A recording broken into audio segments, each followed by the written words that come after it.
Gospel of Matthew chapter 17, verses 1 to 27. Reflections after the verses. The Transfiguration. Verse 1. And after 6 days Jesus took Peter, James, and John his brother, and brought them up into a high mountain apart. Verse 2. And was transfigured before them, and his face did shine as the sun, and his clothing was white as the light. Verse 3. And, behold, there appeared unto them Moses and Elijah talking with him. Verse 4.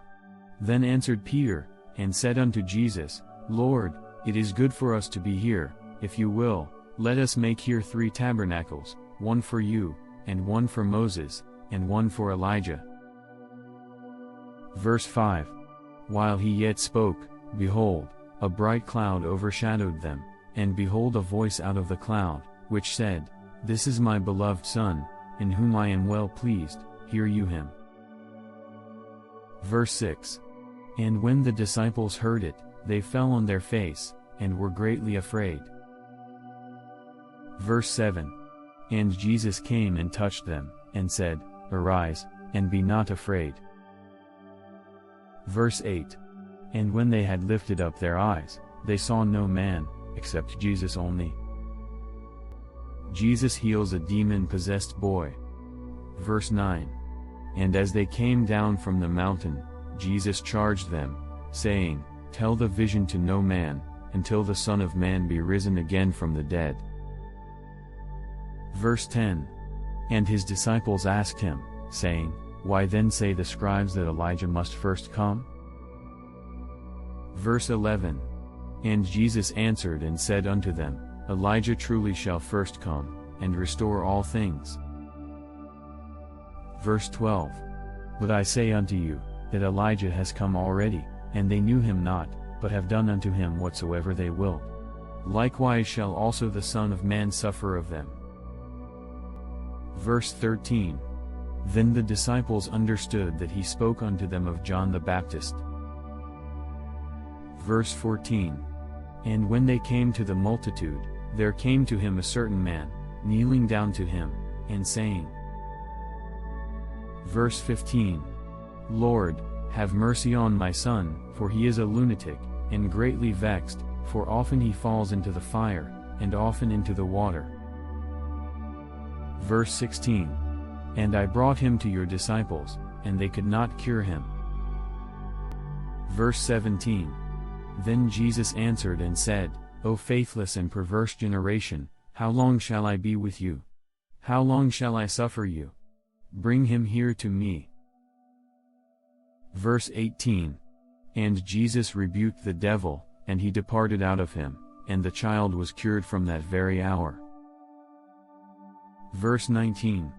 Then came the disciples to Jesus apart, and said, Why could not we cast him out? Verse 20.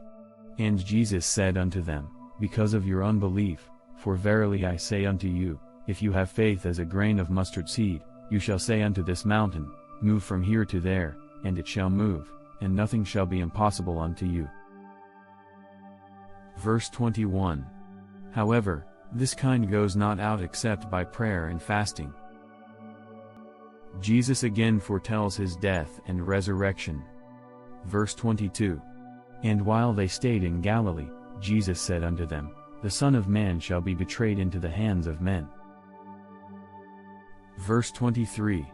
And they shall kill him, and the 3rd day he shall be raised again. And they were exceedingly sorry. The temple tax paid by a miracle. Verse 24. And when they had come to Capernaum, they that received tribute money came to Peter, and said, Does not your master pay tribute? Verse 25. He said, Yes. And when he had come into the house, Jesus prevented him, saying, What do you think, Simon? Of whom do the kings of the earth take custom or tribute? Of their own children, or of strangers? Verse 26. Peter said unto him, Of strangers. Jesus said unto him, Then are the children free. Verse 27. Nevertheless, lest we should offend them, go to the sea, and cast an hook, and take up the fish that first comes up, and when you have opened his mouth, you shall find a piece of money, take that, and give unto them for me and you. Reflections on Gospel of Matthew chapter 17, verses 1 to 27. 1. The Transfiguration, Matthew 17 1 to 8, a glimpse of Christ's glory. Jesus takes Peter, James, and John up a high mountain, where he is transfigured, his face shining like the sun and his clothes dazzling white. Moses and Elijah appear, representing the law and the prophets, affirming Jesus as their fulfillment.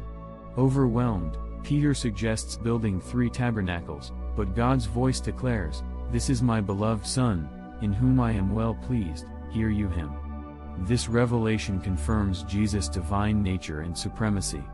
The disciples, fearful, fall to the ground, but Jesus reassures them, saying, "Arise, and be not afraid." This event reminds us that Jesus is the fulfillment of God's promises and the ultimate authority in our lives. Just as Peter wanted to hold on to the moment, we sometimes desire to remain in spiritual highs, but God calls us to return to daily life with renewed faith. 2. Elijah has already come, Matthew 17 9 to 13, recognizing God's work. As they descend the mountain, Jesus tells the disciples not to share what they saw until after his resurrection. They ask about Elijah's return, as prophesied in Malachi 4:5. Jesus explains that Elijah has already come in the form of John the Baptist, but people did not recognize him. This teaches us that God often works in ways we don't expect. The people were waiting for a grand return of Elijah, but they missed his presence in John the Baptist. Are we open to seeing how God is moving in our lives, even in unexpected ways? 3. The healing of the demon-possessed boy, Matthew 17:14 to 21, faith in prayer. A man begs Jesus to heal his son, whom the disciples failed to heal. Jesus rebukes the faithless and perverse generation and heals the boy instantly. When the disciples ask why they could not cast out the demon, Jesus replies, "Because of your unbelief. If you have faith as a grain of mustard seed, nothing shall be impossible unto you." He also emphasizes the importance of prayer and fasting in spiritual warfare. This passage teaches us the power of faith. Even a small amount of faith in God can move mountains, but we must also be persistent in prayer and fasting. Are we trusting in our strength, or are we fully relying on God? 4. Jesus foretells his death, Matthew 17:22 to 23, the path of the cross. Jesus again tells his disciples that he will be betrayed, killed, and rise on the 3rd day. The disciples are filled with sorrow but do not fully understand his words. This moment shows that God's plan is often difficult to accept. The disciples wanted a victorious Messiah, not one who would suffer. Likewise, we may struggle to accept hardships in our journey of faith. But through suffering comes resurrection and victory. 5. The temple tax and the miraculous coin, Matthew 17:24 to 27, God's provision. When tax collectors ask Peter if Jesus pays the temple tax, Peter says yes. Jesus, knowing Peter's thoughts, explains that as the Son of God, he is not obligated to pay. However, to avoid offending others, he instructs Peter to catch a fish, in whose mouth he will find a coin to pay the tax for both of them. This story highlights God's provision and wisdom. Jesus demonstrates humility and avoids unnecessary conflict while still asserting his divine authority. It also reminds us that God will provide for our needs in ways we may not expect. Conclusion. Lessons from Gospel of Matthew chapter 17. 1. Jesus is the Son of God. The Transfiguration reveals his divine glory and affirms his authority. 2. God's ways are often unexpected. John the Baptist came in Elijah's spirit, but people failed to recognize him. 3.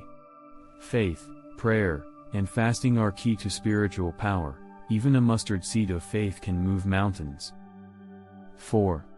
God's plan involves suffering, but victory follows. Jesus foretells his death, reminding us that hardship leads to glory. 5. God provides in miraculous ways. Just as Peter found a coin in a fish's mouth, God will meet our needs. This chapter calls us to trust God's plan, grow in faith, and rely on His provision in all circumstances. Join us as we dive into God's Word and grow in His love and grace. Don't forget to like and subscribe and turn on notifications so you never miss a moment of encouragement.